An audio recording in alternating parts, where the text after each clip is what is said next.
Hello and welcome to the Blessings in the Streets podcast. I am your host, Joseph B. Roberts, and in studio today I have two special people that I've known for quite a long time. One I've known since my days back in college, and one I've known even longer than that from childhood days.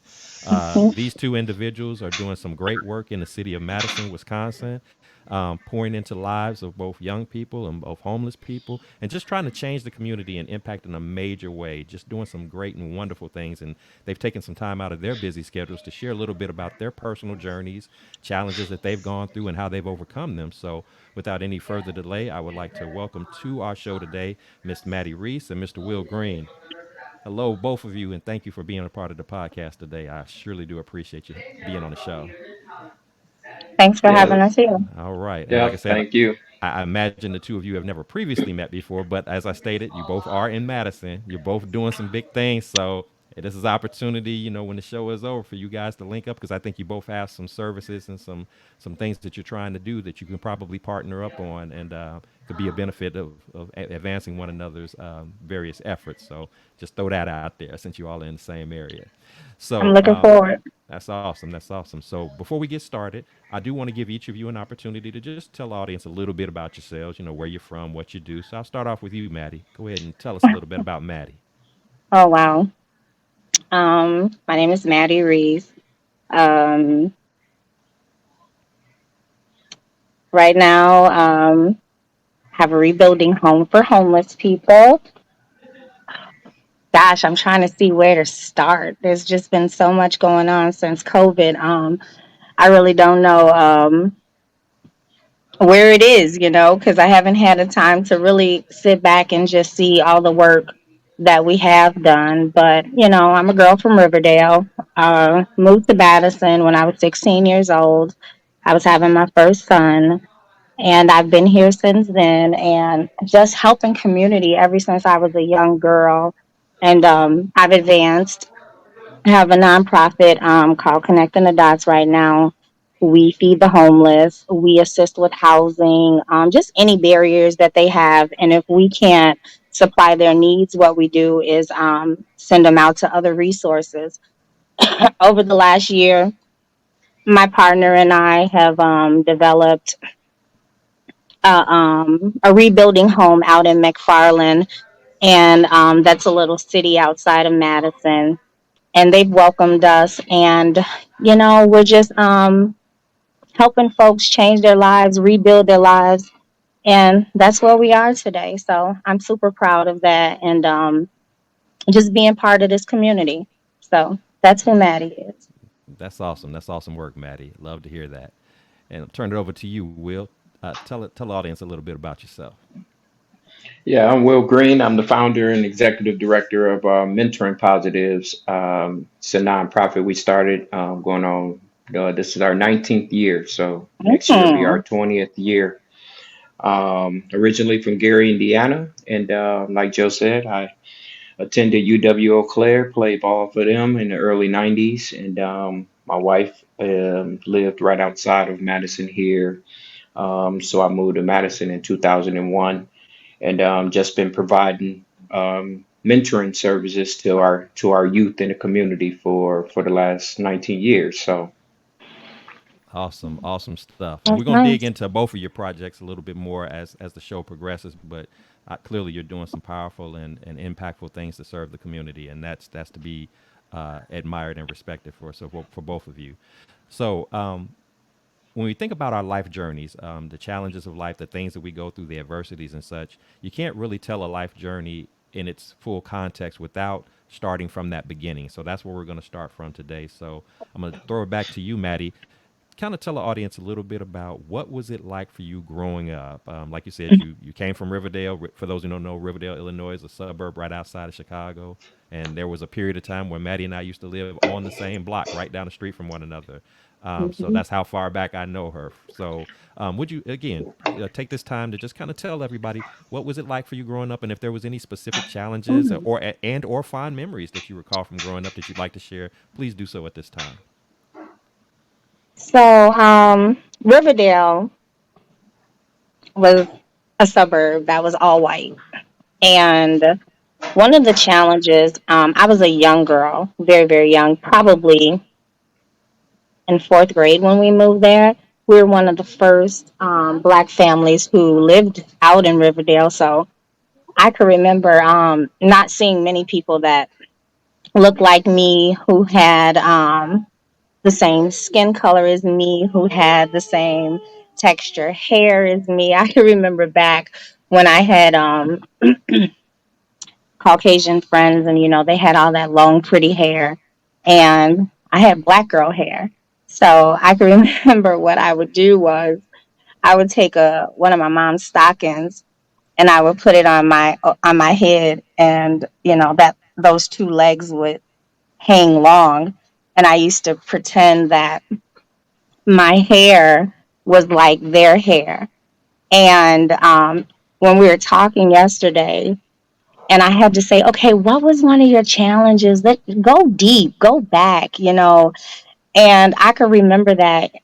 And being a Black woman, still to today, you know, we still mock some Black women, because some Black women have beautiful hair, but we still mock that image with extensions and weaves and things like that. So during COVID, how I kind of overcame that, and that still was a challenge to this day, because as you see, I have braids in my hair. But I want to say 2020, I had cut all my hair off. I mean, all the way down to not bald, but very, very short. And for a woman, her hair is everything. And that was life changing for me, because I was like, it's not even about your hair. I go back and I look at the pages, and I mean the pictures, and I'm like, oh my God, I can't believe I did that. I walked around doing that. But when I was in it, I was in it. It didn't even matter what my hair looked like. We were fighting for our lives. We were fighting for other people's lives. That was during COVID. So it showed me that the things that we think are so important in life, and that wear us down or play in our heads and on our conscience and things like that. COVID really showed us what is really important in life. So that's one of my challenges that I wanted to share. This is almost like therapy, because you kind of made me go deep, like not just something that happened last year or when I was a teenager. Like that was all the way down to the root. So I think that I can be healed on that today. So Well, yeah. that's awesome, and it's interesting. Because I'm hearing you say, that one of those early childhood challenges was just identifying, I guess, who you were as a person, because of, as you stated, Riverdale at that time was very much predominantly white, borderline racist, even It at that was. time. And Hmm. so, being a young girl trying to figure all of this out. I mean, it was supposed clearly your family moved out there just like our minds did, because to live out there at that time was almost like considered the American dream. Like, ooh, you're gonna move to the beautiful suburbs and everything, but you Hmm. were moving into an environment that technically, while it was aesthetically beautiful, you weren't welcome there. And Exactly. so just trying to get adapted and adjusted to what that new life was like. Even in my book that I wrote, one of the stories that I say in that book, is interesting that you brought this up, was because I mentioned that Riverdale, that experience in Riverdale was the first time that I had ever experienced racism.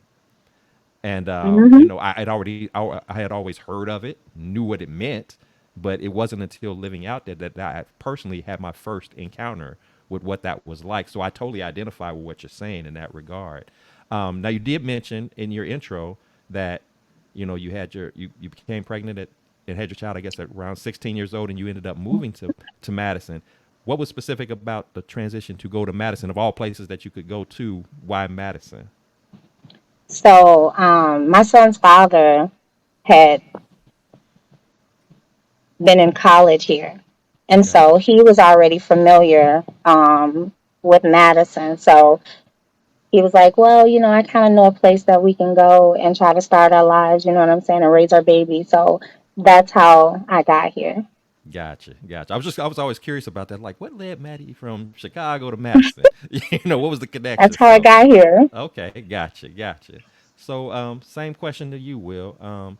Tell us, what was it like childhood growing up in Gary, Indiana? What was that experience like? Family like? That whole scenario. Yeah, yep. Coming from Gary, Indiana, 80% African American. So my city was definitely a place where you've seen a lot of African Americans, hospitals, grocery stores, um, a lot of black schools. And for me, I didn't go to a black school. I went to a school where we had white kids, so it was kind of a combination of kids. So um, at any rate, growing up with my family, I never had a father.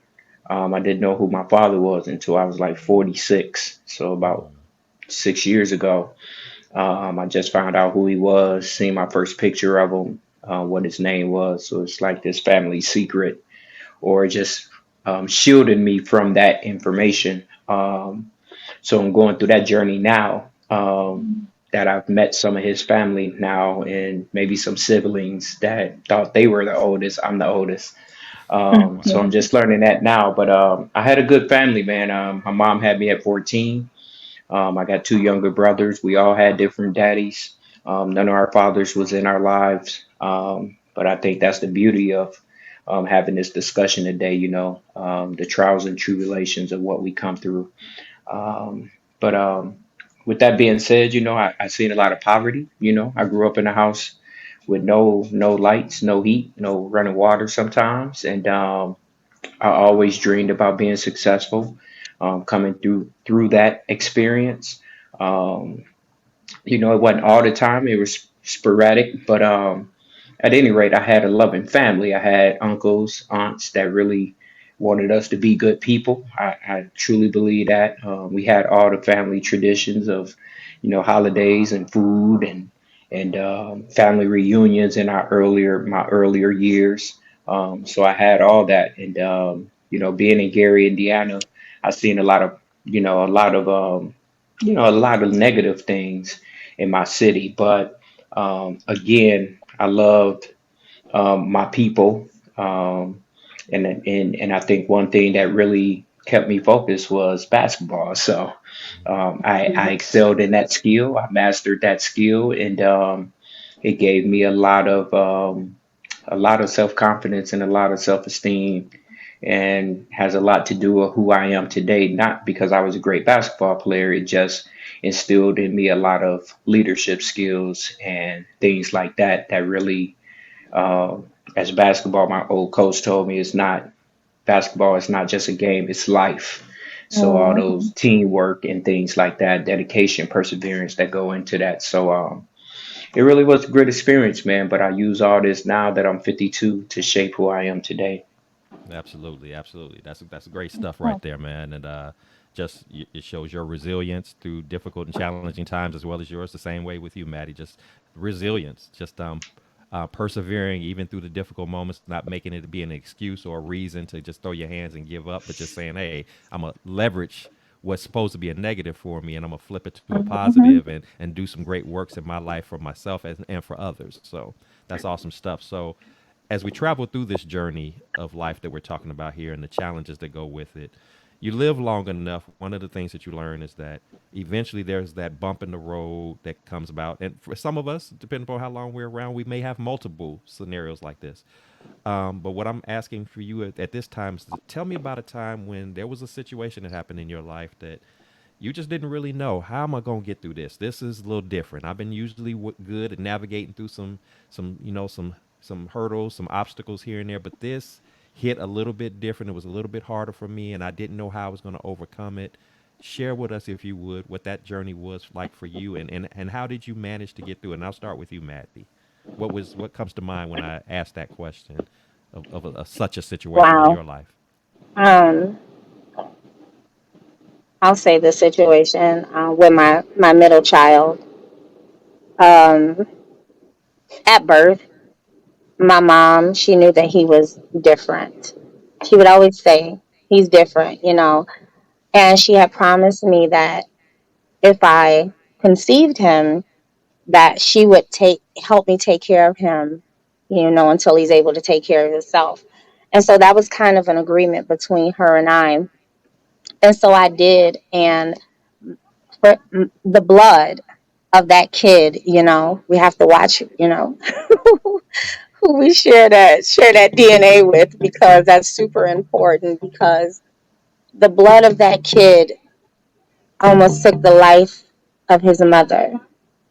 Mm, And ever since my son was young, he always had challenges. And I knew that. And as his mother, I always was there to say, okay, this challenge right here, we're going to deal with it face on. My son stayed in jail ever since he was probably in eighth grade. And being a black mom, and I'm a little educated, and not by just books, but by right and wrong. You know what I mean? If it ain't mm-hmm. right, and if it don't seem right, then it has to be another solution. So I've always been that type to say, oh no, this don't feel right. Let's keep going. Let's see what we can come out of this. Let me talk to this person, or let me see that person. But my son in Madison, in school, still standing up as a black mother. He has an IEP. He's an issue child, and me knowing that I'm the only thing in his life that can deal with him, and I love him so much that I ain't gonna let nobody else have them, or I ain't gonna let nobody else take them. If somebody gonna take them out, it's gonna be me. That's how I was feeling at that time. So I protected him, and you're getting something that no one has really ever gotten. So you're getting my soul today, and this is part of my story. My truth, because I'm able to tell the truth now, because I could see a bigger picture. God allowed me to have that vision. But I protected him, even sometimes when I may not have known he was wrong, but I felt that he was wrong. I still protected him, because I didn't want him to be that black boy in statistics, because he's from a well family. You know what I'm saying? He's Mm-hmm. from a loving mother. You know, wasn't the best, but I did my best. And that kid just me trying to save him before he can even do something wrong. That's the attack that he had on my soul and my spirit, was that even before he could do something wrong, it was already planted in my head that I needed to protect him, or whatever I could do. If it was driving all night long, knocking on people's doors saying, is my son up in here? Because they're saying, hey, your child, they looking for your child, and they saying armed and dangerous. I'm talking about all the way down to where it controlled my every thought. It controlled my every move. If he's getting in trouble, I'm running. Just wanted to save my son, because I knew his challenges and what he was going to be up against, especially being an African American here in Madison, Wisconsin. His dad went to jail when he was probably 4. I could remember him saying, when it would be a commercial, and you would see parents, white Caucasian people with their children or something. He would be like, oh, I wish my dad could come to my school with me.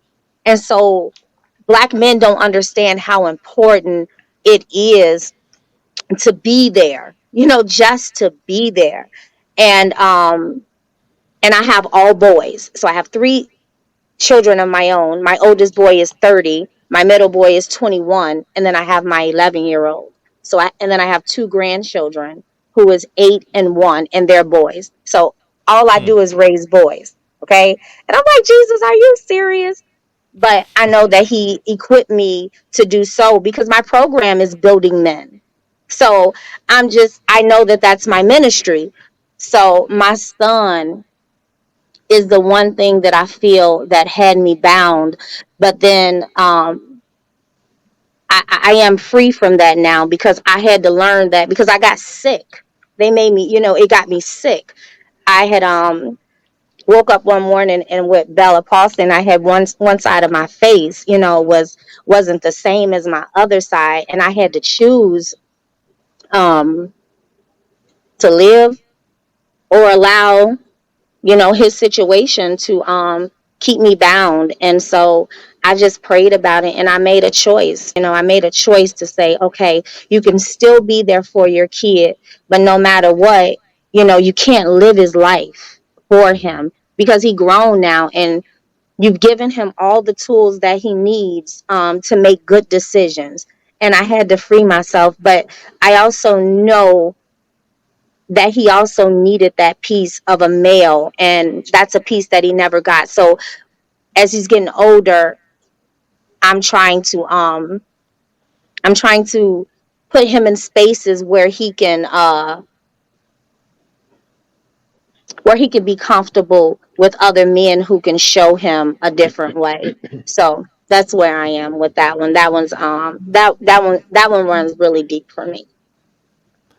I appreciate your transparency and sharing that. That's a very powerful story. And of course, being a son of a mother and hearing you say, basically that you'll do anything for your son, that your love was that deep, that resonates with me automatically because it just makes me think about my own mother and knowing that she had similar, um, vibes and energies and feelings when it came to me. There was nothing too big or too great that she wouldn't do for me. So to hear another black woman speak that way of her black sons, again, that speaks volumes and power, and I just love it, and I just that makes me respect and appreciate you even more than I already do for Thank all you. that you are and what you represent. So thank you for sharing that. Same question to you, Will. Situation in your life, this hits harder. I didn't know how I was gonna pull through that thing. I'm here today to be able to tell it, but it was hard back then, and I was unsure. What was that journey for you? Yeah, I just it was 20 years ago. I lost my mom to breast cancer, and so once you watch someone you love that was dear to your heart take their last breath like that, there's no turning back from that, and you are now definitely in a special club nobody wants to be in. But I lost my mom to breast cancer, man. So that time was definitely different because, again, my mom had me at 14. I didn't have a father. And I feel so blessed that I was not a kid that got in trouble in Gary, Indiana. My mom didn't have to worry about where I was, what I was doing, other than trying to drag me off some basketball court. And I'd say that because I did have to have these last conversations with my mom. I did have to pick out a dress. I did have to pick out her earrings to prepare to put her in the ground. And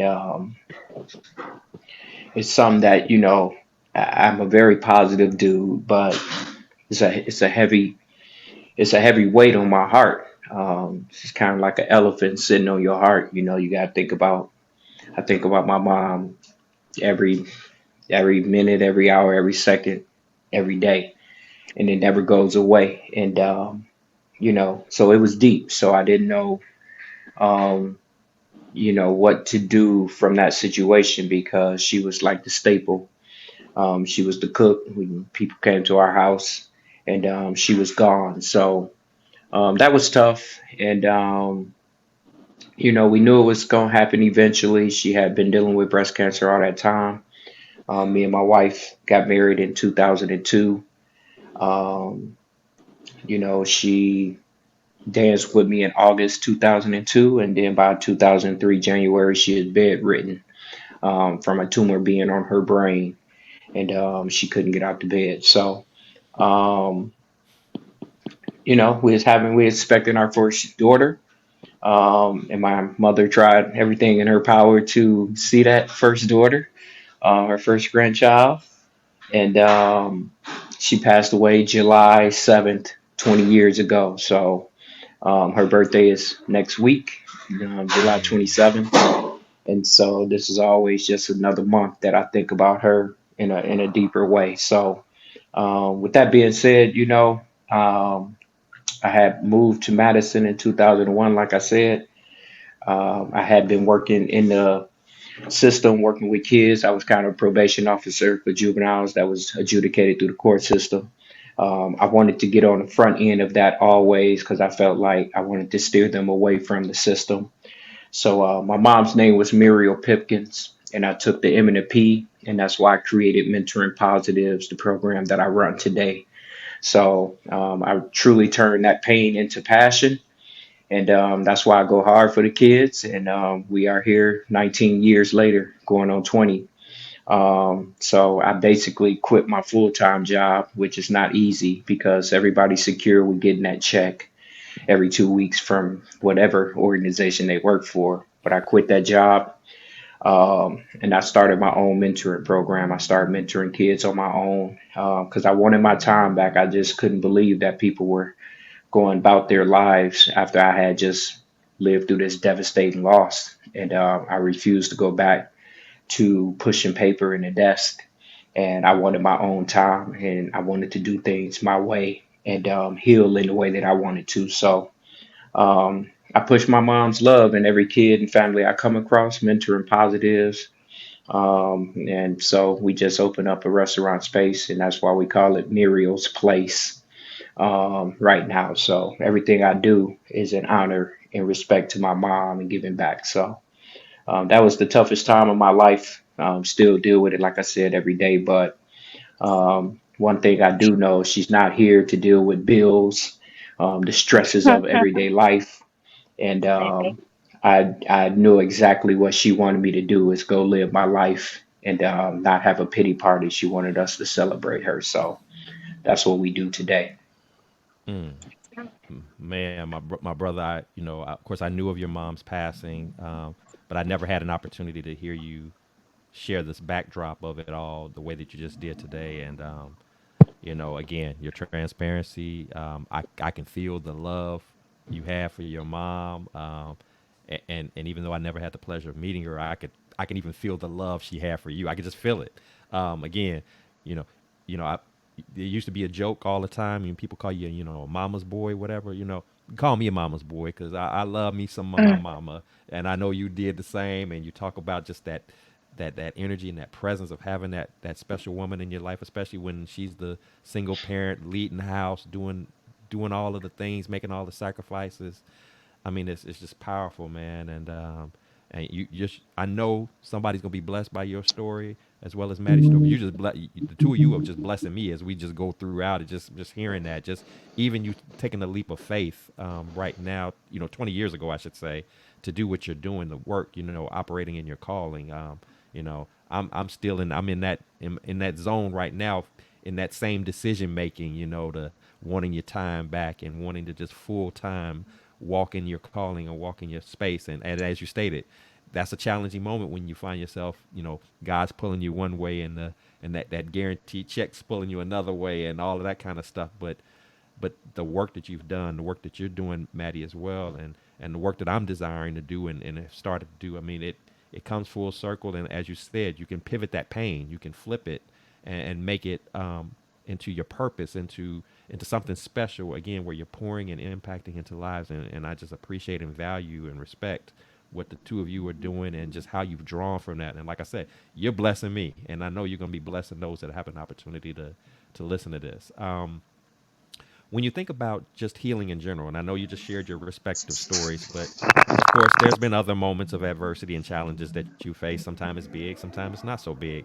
Do you have a? I'm curious to know if you have a certain routine or what have you that you like to do. Like, if today is that day when boom, adversity just knocked on the door, something else that I got to deal with. What is normally your process for processing through that adversity, that challenge when it comes before you, no matter what it is? I'm gonna go back to you, Maddie. What is it for you that you like to do that just kind of helps you work through challenging times without letting those challenging times consume you and weigh you down so much to where you feel like you can't move forward? What do you do to kind of break out of that cycle and progress accordingly? So for me, that's a good question. I go to my spiritual aspect. I lean on the covenant that God has promised all of us, and I usually deal with it that way because fear can creep up, and when fear creeps up, it can have you totally discombobulated. And so the one thing that sets me free is to just listen to a sermon, or get into my Bible and remember how far God has brought me from when I was in the world to where I am now. And so that's the way that I've learned to deal with that fear that comes upon us is just remember the covenant between me and God, and that I know that the weapon can form, but no matter what, it ain't gonna prosper. So I tell myself, let it form, you got the victory. And remember that tomorrow is another day, to get it right, to change, or even that situation. So that's kind of how I've been dealing with the challenges of my life lately. So Great. that's That's good. where I am. That's good stuff. That's good stuff. I love that. Same question for you, Will. Challenging times. It doesn't matter what it is, whether it's, hey, coming up on the anniversary of mom, trying to make sure we got funding for the nonprofit, whatever the challenges that you tend to deal with, whether you know that they're coming or whether they just hit you unexpectedly, which more times than not, that's how they happen to us, hit us without us knowing in advance what level of intensity it's going to be. What is your process? What is your routine for dealing with challenging and difficult times? Yeah, just like you said, man. And I'm a Pisces, so I walk in Pisces intuition, and I believe in I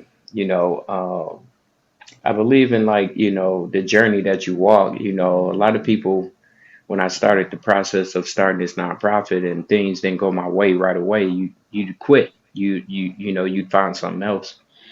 But again, I was always taught stay persistent, stay dedicated, and your true planting of seeds, and you often will see those fruits of that labor at a Mm-hmm. later time. So I'm a very patient guy.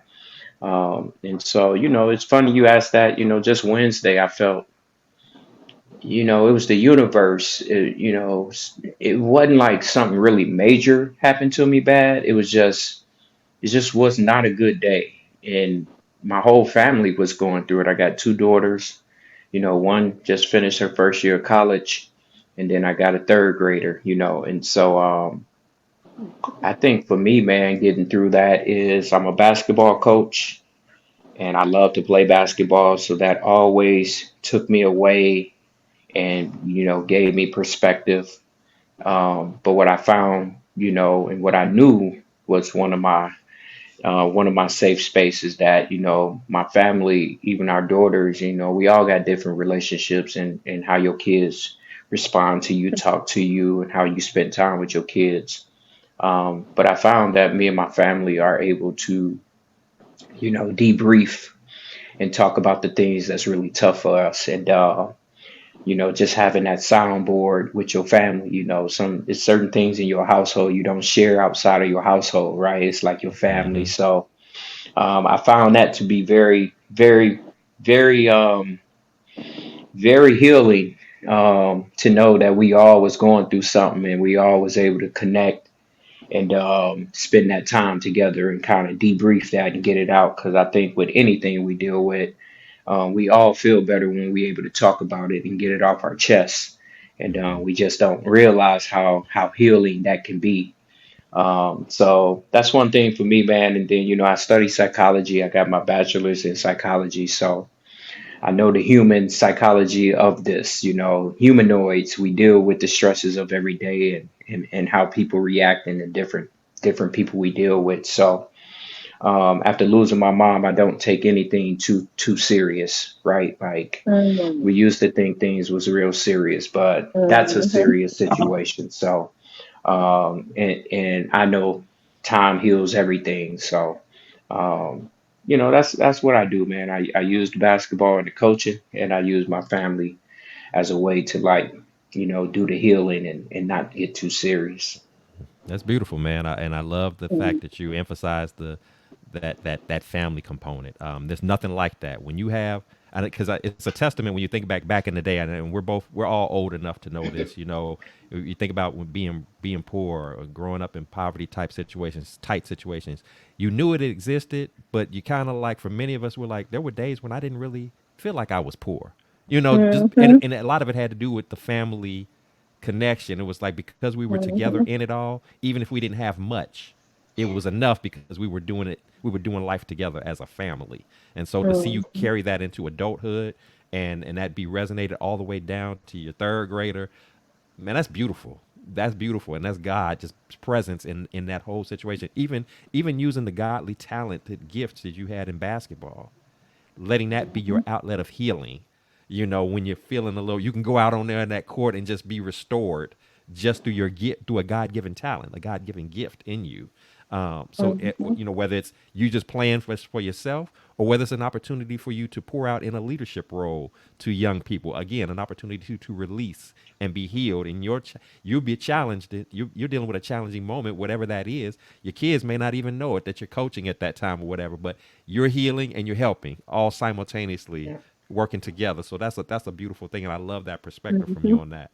Um, if you had a chance, Maddie, I'm gonna go to you first. If you had a chance to talk to 16-year-old Maddie, about to be a mom, about to venture off to a new city, if you had a chance to speak to her and pour little nuggets into her, what would be a couple of words of wisdom that you would have for her that you think would have been helpful for her to know that her or anybody that might be listening that is in that similar in that age bracket, similar situation. If you could drop a few nuggets to them, what would those words of wisdom and insight be for you now that you know what you know up to this point in your life?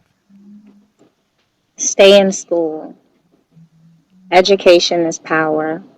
I didn't get my GED until I was 37.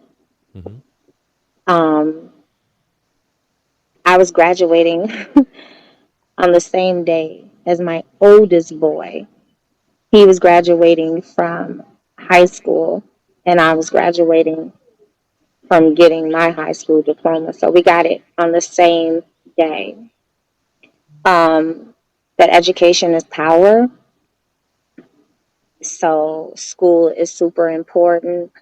Um, I would have stayed in school. Also, try not to have any babies at such a young age.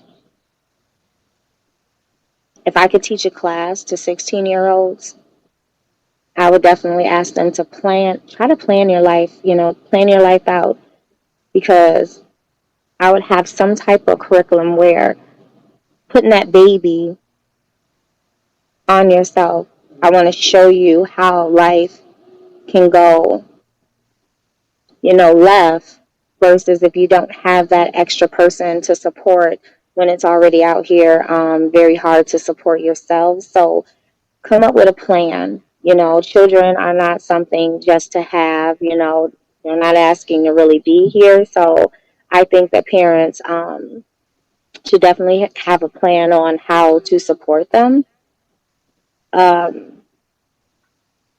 find somebody that you can talk to, especially nowadays. Suicide is on the rise for 16-year-olds. Suicide is on the rise for people, period. But young people are suffering right now because they really don't have any leadership, a lot of them.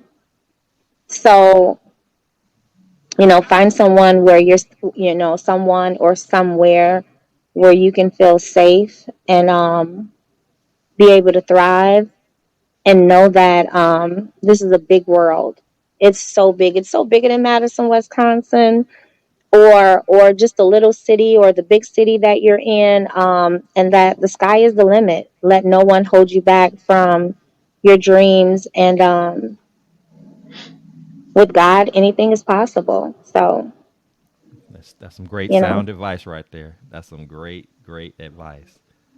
I and love young that. men, drugs, and just one more thing to tell young men that that life of illegalness is not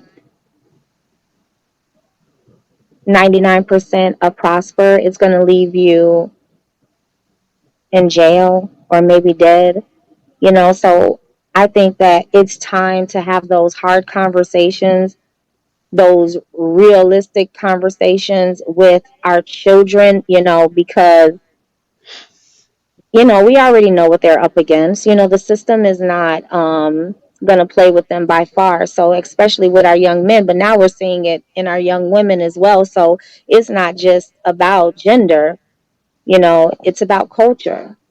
And so I think that we need more people to speak to the culture. Love that. Absolutely. You make some very valid points.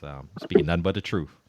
Same question for you, Will. If you got a chance to talk to the younger Will, to talk to maybe some of those friends back in Gary who didn't stay that straight and narrow path, or even just how you talking to your mentees right now, what is the messaging that you're sharing that drops, the nuggets of wisdom that you're trying to share with the young people of today, that you would have even shared with the younger you, that you feel is essential to handling the challenges and adversities of life? Yeah, I think for me, it's always been about. I was a very old soul, so I listened to older people when I was younger. I think my great great grandmother used to come by, and she used to rock in her. She come 2 weeks and stay with us, and she rocking that chair, and she'd tell us how we blessed and we didn't even know it, and Mm, that stuck in my ears all the time because I can imagine some of the things she had went through. And even though she didn't tell us the story of what she went through, I can imagine um, the trail that they had walked to even give me the opportunity to speak and be who I was. And that's just something that was inside of me. I never liked bullies. I never liked kids making fun of other kids. I wanted kids to, everybody to feel comfortable. And so, for me, my life, when I look back on it, um, it was all about, not, it was all about, I miss my dad. I miss my dad. mm, And everything I did was to make him jealous that he was not in my life, right? Mm, So I strive to be great because you missed out on, this awesome basketball player, this MVP basketball player. I imagine I was a great athlete and a great basketball player, but I could imagine if I had my dad there, even pushing me more to be like, son, this how you got to do that. So when I did have my kid, and I didn't have my first kid until I was 32. And that was intentional. I didn't want to take care of a kid at a young age, and but I knew I was going to be in my kid's life, whether my wife, my girlfriend, I was with her regardless. I was going to stay in my kid's life. So all that stuff shaped me, and going into today and what I talk with the youth about. And they can verbalize because I talk about it candidly, not having a dad because I work with a lot of African American boys that I use basketball as the hook to engage them in my gym. So I can talk about these life skills. And I always talk about not having a father. And one kid was like, since we had that discussion, I was never going to be out of my kid's life. So being here 20 years today, well, 19 going on 20 doing this program, I am now running into kids that was 8 years, 9 years old in my program that are like 28, 29 now, 30 years old. And for them to express being in the space and talking about the things that I got a chance to talk with them about, um, I never could have imagined the impact and the ripple effect of sharing where I come from. Um, to inspire them to be whatever they want to be because I came from that background of poverty. But I always wanted to be successful. I didn't know how that would happen. And mhm, I've been put on this path, but I always knew I was going to be something and do better than the situation that I was in. And like I said, I had a loving family, um, but we just didn't have the resources. But I always knew that I was going to be successful. And even today, I speak with the mayor, I speak with the chief of police. I never had any intentions or even thought that I would be someone to do that in my life. And so um, it's just so many factors that shaped who I am. Basketball is one thing. I didn't use basketball to make me, be that person. I use basketball to my advantage to make connections and network. I didn't need basketball to be this great guy. I just know that it gave me opportunity and it built a lot of self confidence and self esteem in me as a black man to lead not only on the court but off the court also. So um, and sometimes that's hard for athletes. You know, they use the basketball of who that makes them who they are, so they have a hard Mm-hmm. time letting it go. I've never done that, and so I always just try to inspire kids. You can be whatever you want to be. Um, Back when I was younger, I probably wasn't as confident, and that's a lot of us. You know, we're not confident in who we are, and you Mhm. know our unique, authentic self. So I would tell, you know, kids all the time, as I do today, just be authentic and be who you are. And let's not use this cool pose to hide, you know, who we really are, or hide behind the masculinity that you think you think your peers want you to be. Like, it's okay to be Mm. yourself and be authentic and different and walk in your purpose. So I definitely tell the youth that today. And when I think back on myself, to be that person back then too. Awesome, man, and that's phenomenal. I mean, everything that you just said right there is nicely packaged and wrapped with the bow on top as to just how you have to look at life. And I appreciate that you're pouring that into youth and to be able to see the fruits of that. Like you said, somebody that was in your program at 8 or 9 years old, and now they're grown men or grown women living their own lives, and they're still embracing the lessons that you were trying to impart in them, and they're now perhaps applying it to their own children and in their own family. So that's great. So before I let you all go, it's been a pleasure having you on the show today. I do want to take an opportunity to celebrate you, to bless you. So with that said, please tell me if you got any exciting projects, things in the work that you got going on right now. I'll jump back to you, Maddie. What you got going on? I know you're doing your work with the homeless. Is there anything specific? I know you talked a little bit about it early on, but anything that we need to know about, or the city of Madison needs to know about, that they can perhaps Oh, link in with you on, or benefit from? so the first of this month had made a year that we had our rebuilding home, and we flipped our house. So we're super excited. Our home has six bedrooms, four and a half bathrooms, and it's kind of separated, three upstairs, three downstairs. And we have flipped our home where six of our clients have now went on to permanent housing, and we have six new clients who have came in um, within the last 9 months. So I am just our first time doing it was our pilot program. So I've learned so much about do's and don'ts, and what's working and what can work better. So I'm just excited on starting our new program. I'm just excited about helping six more people, get into permanent housing, and then move on to their own permanent housing and helping them rebuild their lives, whatever barriers. I call myself the barrier buster.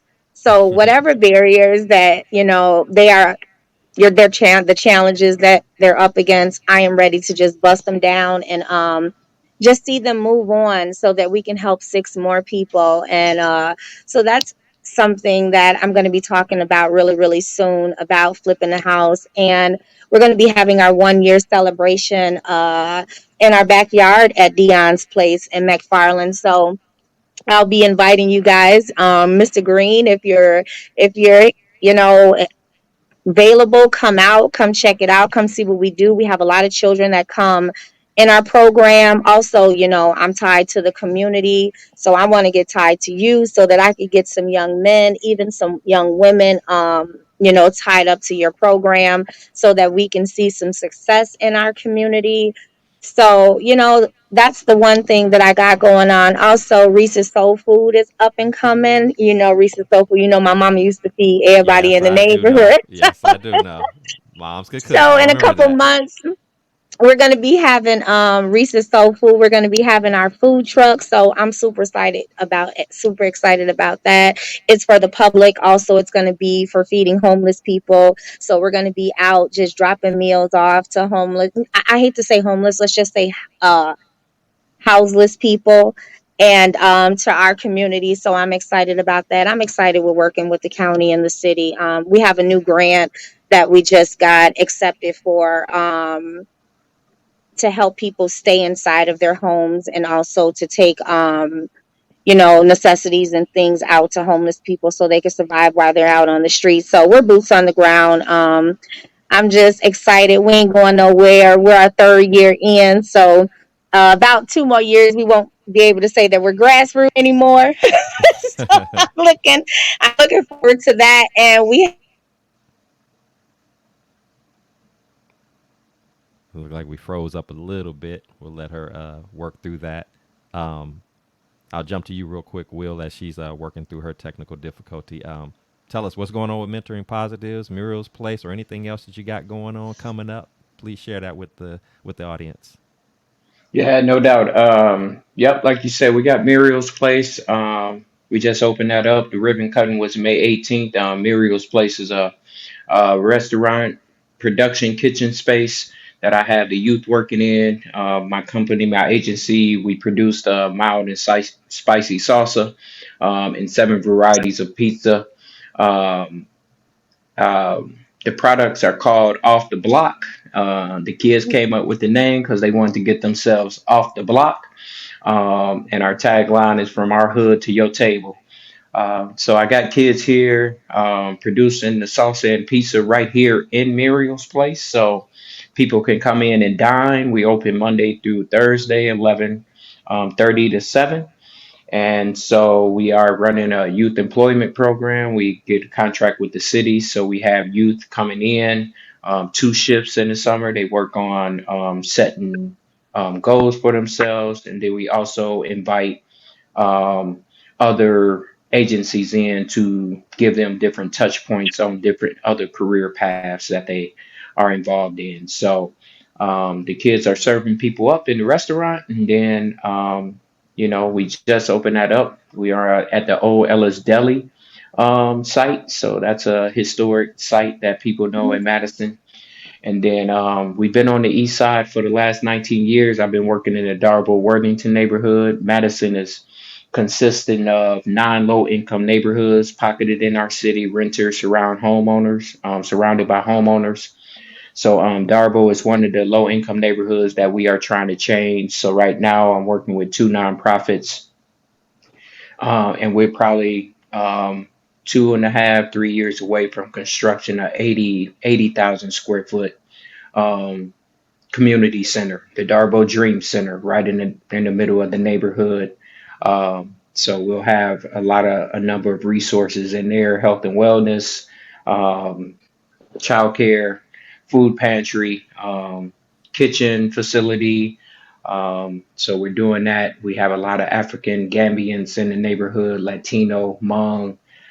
So I call it the melting pot of the East Side. So, but yeah, so I expect to change the dynamics of the East Side in Madison. There's a lot of housing that happens in Madison that a lot of people look like us cannot afford. So I am hoping to do some affordable housing, and not just apartments. I want people to have home ownership. So Mm-hmm. that's important in the project. So that's the next thing coming down the pike, man. It's probably a $25 million project, but that don't scare me. It's enough resources out here to get it done, and we need to get it done. So that'll be the last leg of my legacy of pushing my mom and Muriel's Place and mentoring positives, man. So exciting. Man, I'm super. That is awesome. I am super proud to hear that. And for those who are not in the Madison area, one thing I do also want to celebrate about you is you actually were given a Will Green Day in Madison. What day is Will yeah. Green Day? The official Will Green Day? Right. It's like what is it, May 3rd. So I was definitely blessed with the mayor with having a inaugural Will Green Day, man. So everybody don't get that. Everybody can say they got their own day, man. I But know. that was a beautiful thing, man. And, we celebrate. My wife's like, that was only for that year. I was like, nah, Nah, this it's for every year. every This year. I Will's expect that. Green's Day. Right. Yeah. That's right. So So, I expect yeah. presents, Yeah, celebrations, all of exactly. that stuff. It's Will Green Day. Exactly.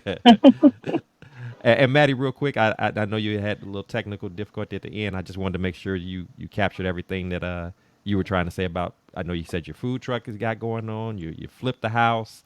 New clients coming in. I'm Hmm. expecting to hear about some new projects coming up with you and Will Yeah. connecting together, collaborating. Oh Because yeah.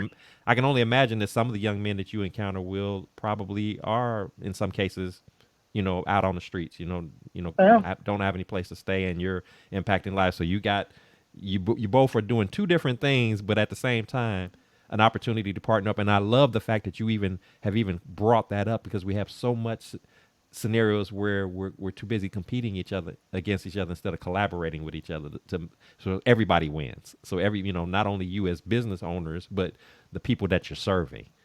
So it yeah. doesn't have to be a competition thing. It can be instead it could be an opportunity to collaborate and pool your resources together and see how you can both benefit one another as well as the communities that you're serving. So awesome, Amen. awesome work. Awesome work.